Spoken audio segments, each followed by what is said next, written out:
हाँ जी, तो आज का जो मेरा लेक्चर है वो है crystal field theory for square planar complexes. तो सबसे पहले मैंने ये डायग्राम निकाला है कि crystal field theory for square planar complexes. तो बच्चे सबसे पहले आप लोग ऑलरेडी कर चुके हो crystal field theory for octahedral and tetrahedral. तो यहाँ पर जो फॉर स्क्वायर प्लेनर कॉम्प्लेक्सेस है उसके लिए सबसे पहले आपने ये ऑक्टाहेड्रल वाला ही ड्रॉ करना है। तो आपको पता है कि ये डी ऑर्बिटल्स हैं फ्री मेटल आयन के, ठीक है। ये है जब लिगेंड उसको अप्रोच करते हैं, ठीक है। ये जब लिगेंड्स अप्रोच करते हैं तो D orbitals in presence of approaching ligands, जब लिगेंड्स अप्रोच कर रहे हैं, ठीक है। तो ऑक्टाहेड्रल फील्ड में ये ऑक्टाहेड्रल फील्ड है, तो ऑक्टाहेड्रल फील्ड में ये स्प्लिट कर जाते हैं। ईजी ऊपर चला जाता है, T2G नीचे आ जाते हैं। तो ईजी वाले जो है ऑर्बिटल्स ये हैं dx² - y² dz², और T2G वाले हैं dxy dyz dzx। अब आपको पता ही है कि ये ईजी वाले ऊपर क्यों जाते हैं, क्योंकि ईजी वाला जो ये dx² - y² है ये एक्सिस के ऊपर है, तो इनकी एनर्जी हाई होती है। तो ये जो है ये एक्सिस के बीच में है, ये सॉरी गलत बन गया यहाँ से, ये एक्सिस के बीच में है, तो इनकी एनर्जी जो ये xy बीच में है, तो इनकी एनर्जी जो है वो बीच में लिगेंड्स जो हैं ये एक्सिस के बीच में लाया करते हैं, तो इनकी एनर्जी कम है। ये मैं एक्सप्लेन कर चुकी हूँ ऑलरेडी ऑक्टाहेड्रल में। तो जो स्क्वायर प्लेनर है ना, स्क्वायर प्लेनर में क्या होता है, जो जेड वाले होते हैं ना वो और नीचे आ जाते हैं। मतलब इसको ये और स्प्लिट करके dx² - y² ऊपर चला गया, dz² नीचे आ गया, ये भी xy वाला ऊपर चला गया, जहाँ पे z है वो नीचे आ गया। फर्दर ये आपके बुक में दिया नहीं हुआ बट इसको आप कर लो, इसको इसकी भी स्प्लिटिंग सॉरी कि dx² - y² ऊपर चला जाता है और dz² इसके भी नीचे आ जाता है और देन dxy, ठीक है। जो +2 तक की बुक्स है उसमें सिर्फ इतना ही बनाया होगा, ठीक है। बट एक्चुअली जो है dz² जो है वो dxy के भी नीचे आ जाता है, और dz² और ये dyz, ये मैंने बताया है। ये यहाँ तक सिर्फ इतना काम आपको करना है जो बोर्ड्स वाले बच्चे हैं, ठीक है। अब जो आगे की गाथा है वो जो है सिर्फ कंपटीशन जिन्होंने करना है वही सुने, जिन्होंने सिर्फ बोर्ड्स करना है वो सिर्फ इतना ड्रॉ करें। तो भाई साहब जी सॉरी, आपका आज का काम हो गया है कंप्लीट, ठीक है। जो स्क्वायर प्लेनर कॉम्प्लेक्सेस हैं ये मैंने पहले इसलिए बता दिया कि क्या क्या होना है, सो दैट बोर्ड्स वाले बच्चे इतना सुने और बस वो सो जाएं। अब बाकी है जो ऐसा होता क्या है नेक्स्ट हम देख लेते हैं।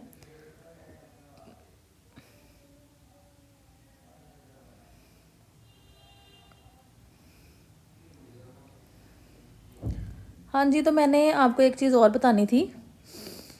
हाँ, ये तो हम ऑलरेडी कर ही चुके हैं बच्चे। ऑक्टाहेड्रल कॉम्प्लेक्सेस की स्प्लिटिंग D1 to D10 1 है, तो ये आगे हाई स्पिन लो स्पिन ये सारी आई थिंक आप लोग भी कर चुके होंगे। इसमें किसी को कोई प्रॉब्लम नहीं आई क्योंकि किसी ने कुछ पूछा ही नहीं है। तो अब नेक्स्ट जो है सॉरी हाँ, अब हाँ जी, कभी कभी आपको क्वेश्चन आता है crystal field stabilization energy in tetrahedral complexes. तो बच्चे आपको पता है कि CFSC जो है sorry crystal field stabilization energy for tetrahedral complexes. तो ये टेट्राहेड्रल कॉम्प्लेक्सेस में क्या होता है, T2 ऊपर होता है और E नीचे जाता है। ये E है, ये T2 है। तो इनमें जो है डिस्टेंस टोटल डेल्टा नॉट है। तो यहाँ पे ये नीचे वाला जो है दैट इज़ -0.6 डेल्टा नॉट और ऊपर वाला है +0.4। तो यहाँ पे जो CFSC है -0.6 P नीचे ले दिया +0.4 Q डेल्टा T। तो अब आपको पता है डेल्टा T = 4/9 डेल्टा नॉट होता है। तो जब आपने CFSC in terms of delta not निकालनी है ना सॉरी, तो आपको यहाँ पे मल्टीप्लाई बाय 4/9 डेल्टा नॉट करना पड़ेगा। इसको सॉल्व करके ये आता है। तो कभी कभी आपका क्वेश्चन आ जाता है ये ऐसा फॉर टेट्राहेड्रल, तो उसमें आपको डेल्टा नॉट ऐसे निकालना है, ठीक है। तो ये निकाली भी हुई है। अब जो है टेट्राहेड्रल कॉम्प्लेक्सेस है, आपको पता है tetrahedral complexes are always high spin, उसमें पेयरिंग नहीं होती। उसका रीज़न मैं आपको बता चुकी हूँ। तो इसके अकॉर्डिंग ये सारी आप CFSC निकाल के देख लेना, ये बहुत ईजी है। पहले E में गया देन E2 2 हुए, देन फिर इसमें 2 हुए, यहाँ पे 1 गया। रीज़न यहाँ पे 1 2, यहाँ पे 3 3rd गया। रीज़न है क्योंकि यहाँ पे लो स्पिन कॉम्प्लेक्सेस बनते ही नहीं हैं, ठीक है जी।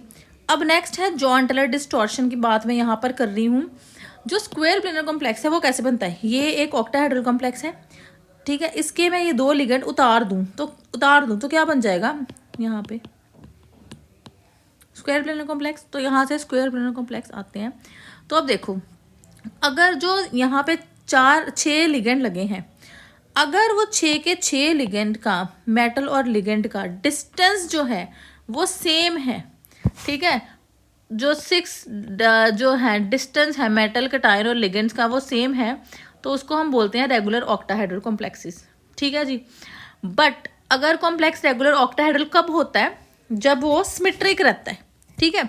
सिमेट्रिक का मतलब क्या है जी? सिमेट्रिक का मतलब है, देखो, अगर ये है ऊपर मी जी, ये है T2G, अगर इसमें एक है तो डिस्टॉर्शन होएगी, अगर इसमें 1 इलेक्ट्रॉन है तो डिस्टॉर्शन है, मतलब T2G में 1 इलेक्ट्रॉन है तो डिस्टॉर्शन है, T2G में 2 इलेक्ट्रॉन है तो भी डिस्टॉर्शन है, T2G में 3 इलेक्ट्रॉन्स हैं तो डिस्टॉर्शन नहीं है। No distortion, no distortion for T2G3, ठीक है जी।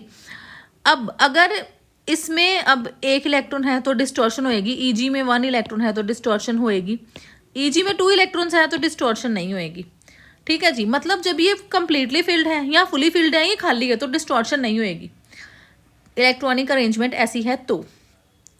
अब देखो, अब तुम्हें पूछा गया क्वेश्चन नेक्स्ट कि Eg 1 है और T2G 1 है, ठीक है, और मतलब या तो इलेक्ट्रॉनिक कॉन्फिगरेशन ये है, एक ये है इलेक्ट्रॉनिक कॉन्फिगरेशन, नीचे जो भी है, तो Eg1 में ज़्यादा डिस्टॉर्शन होएगी, ठीक है। क्यों?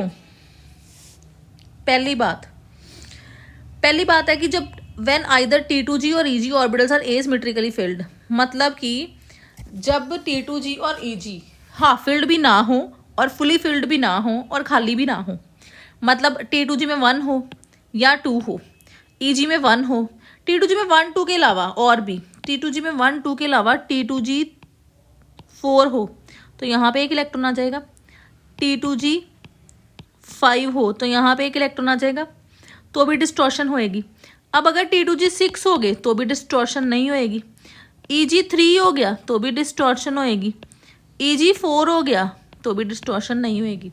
मतलब क्या है, जब T2G और Eg ऑर्बिटल्स एसिमेट्रिकली फिल्ड हो, ठीक है, तो फिर रेगुलर ऑक्टाहेड्रल ज्योमेट्री जो है वो स्टेबल नहीं है और वो डिस्टॉर्ट कर जाता है, ठीक है, वो डिस्टॉर्ट कर जाता है, और इस डिस्टॉर्शन को हम बोलते हैं जॉन टेलर डिस्टॉर्शन। इस डिस्टॉर्शन को हम बोलते हैं जॉन टेलर डिस्टॉर्शन।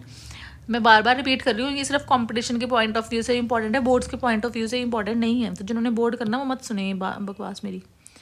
अब देखो, अब यहाँ पे देखो Eg ऑर्बिटल्स जो है, बकवास इसलिए बोल रही हूँ कि तुम पढ़ते नहीं हो ना, इसलिए बोल रही हूँ, अदरवाइज तो ये अच्छी चीज़ है जी।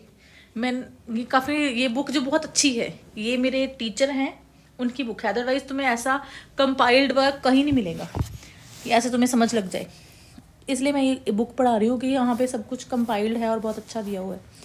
अब देखो, हाँ ये दिल्ली में है, यहाँ नहीं है, यहाँ मिलती भी नहीं है बुक, यहाँ भी नहीं मिलती, पंजाब में ही नहीं मिलती। अब देखो, हाँ मैंने बोला कि Eg अगर एसिमेट्रिकली फिल्ड है तो डिस्टॉर्शन ज़्यादा आएगी as compared to T2G asymmetrically filled है। इसका मतलब क्या है, Eg जो है वो point directly towards the ligands. इसका मतलब क्या है, एक और चीज़ देखो, Eg ऑर्बिटल एक ही ड्रॉ करती हूँ मैं, dx² माइनस y², तो ये x, ये है Eg orbital dx² minus y², इसी एक्सिस से लिगेंड आ रहा है, इसी एक्सिस पे ये ऑर्बिटल है, ठीक है।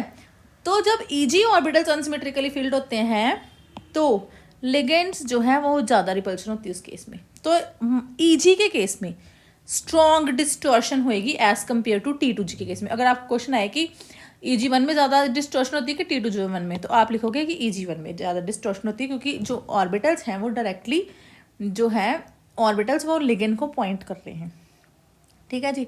अब T2G ऑर्बिटल जो है वो इन बिटवीन द लिगेंड्स हैं, तो मैं कोई भी एक T2G ऑर्बिटल बना के दिखा देती हूँ।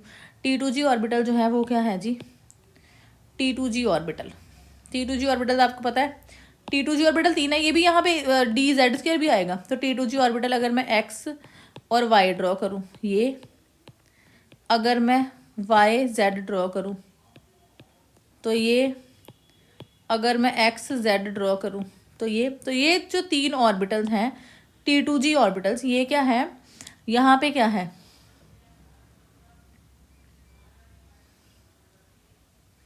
ये इन बिटवीन द लिगेंड्स है, तो यहाँ पे लिगेंड यहाँ से आ रहा है, ऑर्बिटल यहाँ पे है, तो डिस्टॉर्शन क्या है, थोड़ी कम होगी। ठीक है, अब नेक्स्ट है जो डिस्टॉर्शन ऑक्टाहेड्रल कॉम्प्लेक्सेस में होती है उसको हम बोलते हैं टेट्रागोनल डिस्टॉर्शन। टेट्रागोनल डिस्टॉर्शन में क्या होता है, जो two trans ligands on z axis हैं, ये जो लिगेंड्स हैं, ये दो लिगेंड्स, अगर मैं इसको ये बाहर खींच दूँ तो ये टेट्रागोनल इलोंगेशन हो जाती है।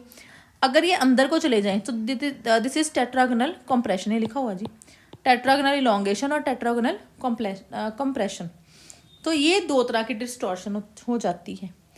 ठीक है, अब नेक्स्ट देखो, जॉन टेलर थ्योरम क्या कहती है, this theorem states that any non linear molecule in electronically degenerate state is unstable and molecule becomes distorted so as to way to remove degeneracy lowers its symmetry and lower the energy. तो कोई भी non linear molecule है जो कि electronically degenerate state में unstable है, मतलब यहाँ तो उसकी T2G1 है, T2G2 है, T2G3 है, T2G4 है, EG1 है, EG3 है, तो उस स्टेट में वो जो मॉलिक्यूल है अनस्टेबल है। ठीक है, तो वो डिस्टॉर्ट होता है सो दैट इसकी सिमेट्री लो हो और एनर्जी लो हो जाए। अब नेक्स्ट है, अब देखो, अब मुझे लगता है आपके लिए इतना ही सफिशिएंट है, इससे ज़्यादा गाथा आपके लिए ज़रूरी नहीं है, तो इसलिए मैं इस जो है जॉन टेलर डिस्टॉर्शन इसको यहीं पे क्लोज करती हूँ।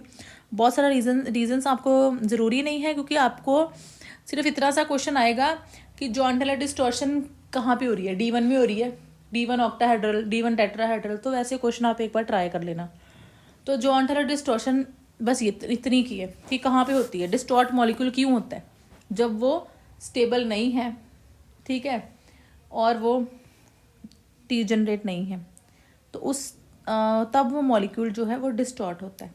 तो यहाँ पे ये आपने कर लेना है जो है crystal field splitting in case of square planar complexes. अब इसके जो जॉन टेलर के भी डायग्राम है इलोंगेशन के और कंप्रेशन के, बट वो आपको ज़रूरी नहीं है, इसलिए वो मैं आपको करा नहीं रही हूँ।